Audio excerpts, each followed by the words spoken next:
Oman থেকে coffin বন্দী হয়ে ফিরলেন 4 ভাই, পাশাপাশি কবরে হবেন শায়িত। গ্রামের বাড়ি চট্টগ্রামের রাঙ্গুনিয়ায় চলছে স্বজনদের মাতম। বিস্তারিত জানাতে সেখানে আছেন রিপোর্টার পার্থ প্রতিম বিশ্বাস, যাচ্ছি তার কাছে।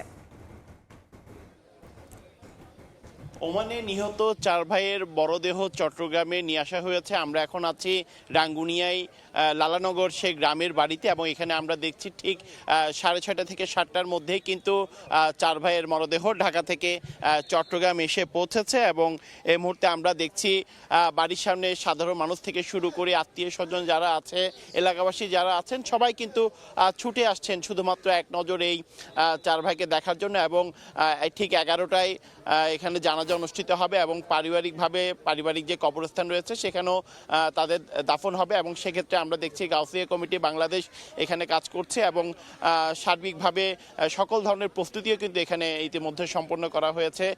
আমরা গতকাল দেখেছি ঢাকা বিমানবন্দরে ঠিক 8:15 বাংলাদেশ বিমানের একটি ফ্লাইটে কিন্তু 4 ভাইকে ওমান থেকে নিয়ে আসা হয়েছিল, এবং সেক্ষেত্রে স্থানীয় সাংসদ হুম্মাম কাদের চৌধুরী তিনি কিন্তু মরদেহগুলি গ্রহণ করেন, এবং এরপর তিনি তাদের যারা এখান থেকে মরদেহগুলি ঢাকা থেকে আনতে গেছেন তাদেরকে কিন্তু সেটি বুঝিয়ে দেন। সেই বিষয়টি কিন্তু আমরা দেখেছিলাম, এবং পুরোপুরি সরকারি ব্যবস্থাপনায় কিন্তু আসলে মরদেহগুলো নিয়ে আসা হয়েছে, এবং দ্রুত যে আনা সম্ভব হয়েছে সেজন্য আমাদের স্থানীয় যিনি সাংসদ, রাঙ্গুনিয়ার যিনি স্থানীয় সাংসদ, তিনি কিন্তু সরকারকেও ধন্যবাদ জানিয়েছেন। সেক্ষেত্রে আপনারা দেখতে পাচ্ছেন পুরো গ্রামে কিন্তু শোকের ছায়া নেমে এসেছে। আসলে যে স্বপ্ন নিয়ে 4 ভাই বিদেশ গিয়েছিল, তারা মূলত 5 ভাই, তার মধ্যে 4 ভাই কিন্তু বিদেশ গিয়েছিল। এর মধ্যে 2 ভাইয়ের বিয়েও ঠিক হয়েছিল। তারা বিয়ের বাজার করতে মূলত ওমানের সেই শহরে সেদিন ঘটনা গিয়েছিল, এবং সেখানে গত মঙ্গলবার বিয়ের বাজার করে ফেরত আসার পথে তারা যে গাড়িটিতে অবস্থান করছিল সেই গাড়ির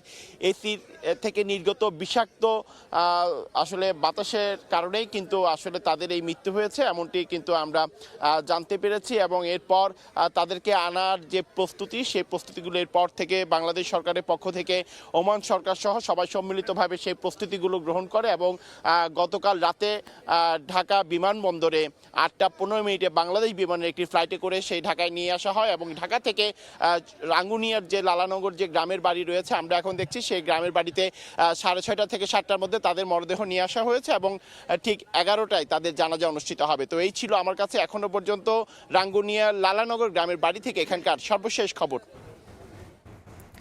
যুক্ত ছিলাম রাঙ্গুনিয়ায়।